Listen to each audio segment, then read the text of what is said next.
Nesse vídeo nós vamos responder por que há tanta violência no Antigo Testamento ou na Antiga Aliança. A violência não é o caráter de Deus nem sua intenção. Ao contrário, as cenas de Gênesis capítulo 1 e 2 com Gênesis capítulo 6, vemos que a violência veio com o pecado do homem. A primeira menção de violência está em Gênesis capítulo 6, versículo 11, a primeira menção da palavra violência, porque violência nós vemos em Caim contra seu irmão Abel, diz Gênesis capítulo 6, versículo 11, a terra está cheia de violência. A próxima menção está no versículo 13, onde Deus diz, o fim de toda a carne é chegada diante de mim, pois a terra está cheia de violência. A violência é característica do homem em sua alienação de Deus. Romanos capítulo 1, do versículo 28 ao 32, embora seja verdade que o Antigo Testamento registra muito mais violência do que o Novo Testamento, devemos perceber que a natureza humana não mudou. O Holocausto e os genocídios na Europa Oriental, no Oriente Médio, na Ucrânia, agora em nossos dias, e em várias nações da África, nos últimos anos, nos lembra disso. Cada reportagem contém exemplos de violência.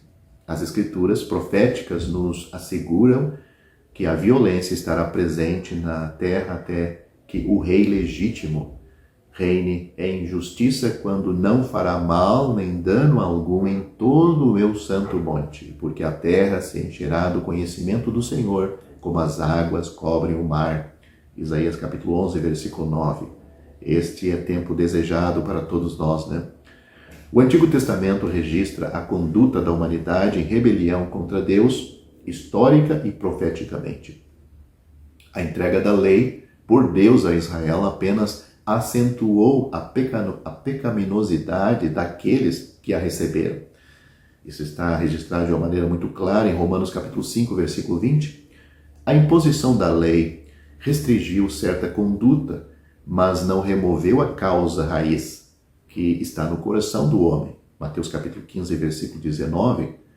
A violência da lei trazia consequências. Hebreus capítulo 2, versículo 2 nos diz que sob a lei toda transgressão e desobediência recebeu a justa retribuição. Hebreus capítulo 10, versículo 28 afirma: aquele que desprezou a lei de Moisés morreu sem misericórdia sobre 2 ou 3 testemunhas. Talvez dos muitos que me ouvem tenham em mente não apenas a violência do homem contra seu próximo em geral, mas o mandamento de Deus a Israel para destruir completamente os habitantes de Canaã. Em realidade, aos cananeus devemos lembrar que o salário do pecado é a morte, em relação a eles e à conduta deles. Romanos capítulo 3, versículo 23. E este salário não é só para os cananeus, o salário do pecado, sendo a morte, é para toda a humanidade. Romanos capítulo 1, versículo 32 afirma que os que cometeram tais coisas, os pecados dos versículos anteriores, aí em Romanos capítulo 32, os que Paulo já mencionou, são dignos de morte.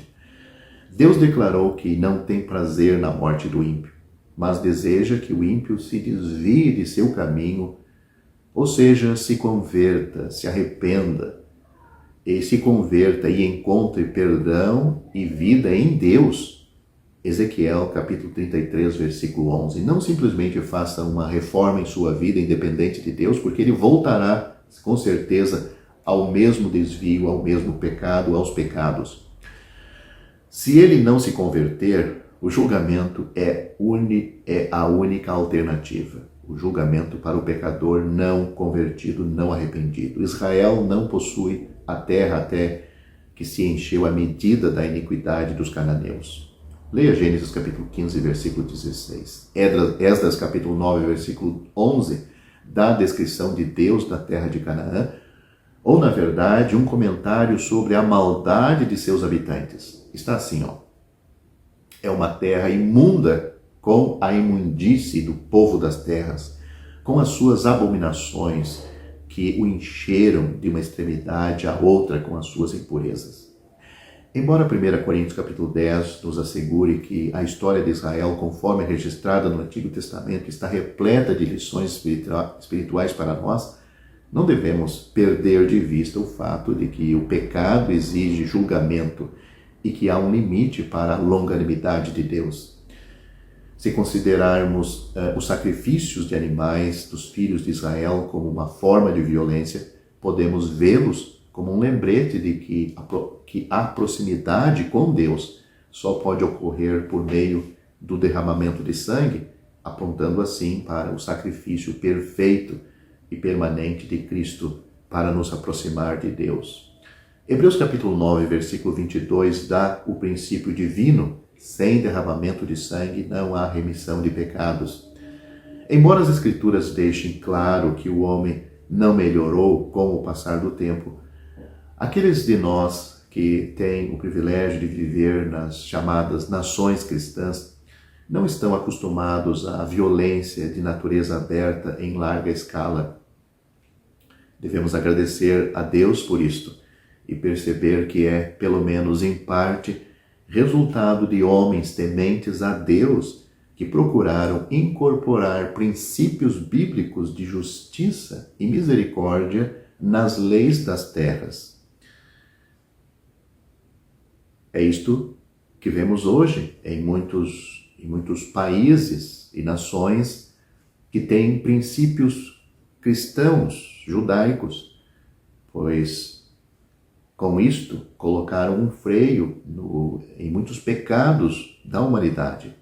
Conforme o Senhor Jesus anunciou os princípios morais do reino dos céus em Mateus nos capítulos 5, 6 e 7, notamos uma mudança distinta da violência. Por exemplo, no capítulo 5, aqueles que são declarados bem-aventurados são os mansos, versículo 5 do capítulo 5 de Mateus.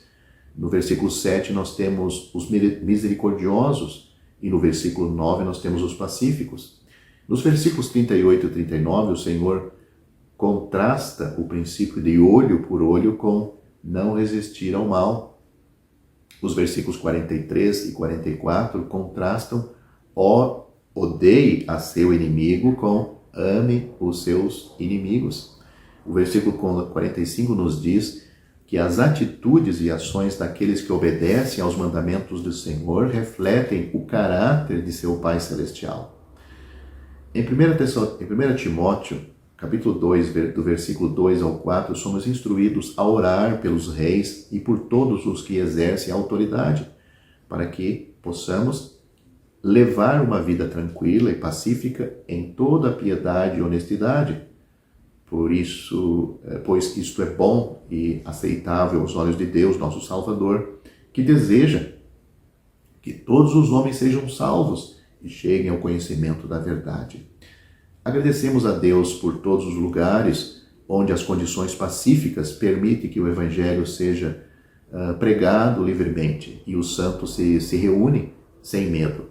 Também aguardamos com expectativa o dia eterno de Deus, quando Deus mesmo enxugará de seus olhos toda lágrima, e não haverá mais morte, nem pranto, nem dor, porque já as primeiras coisas são passadas. Apocalipse capítulo 21, versículo 4.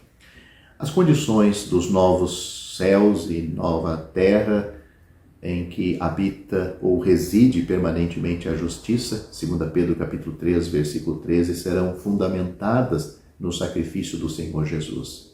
Colossenses capítulo 1, versículo 20 fala do objetivo da obra de Cristo nestas palavras: e havendo feito a paz pelo sangue da sua cruz, reconciliar-se consigo mesmo todas as coisas, sejam as coisas na terra ou as coisas no céu.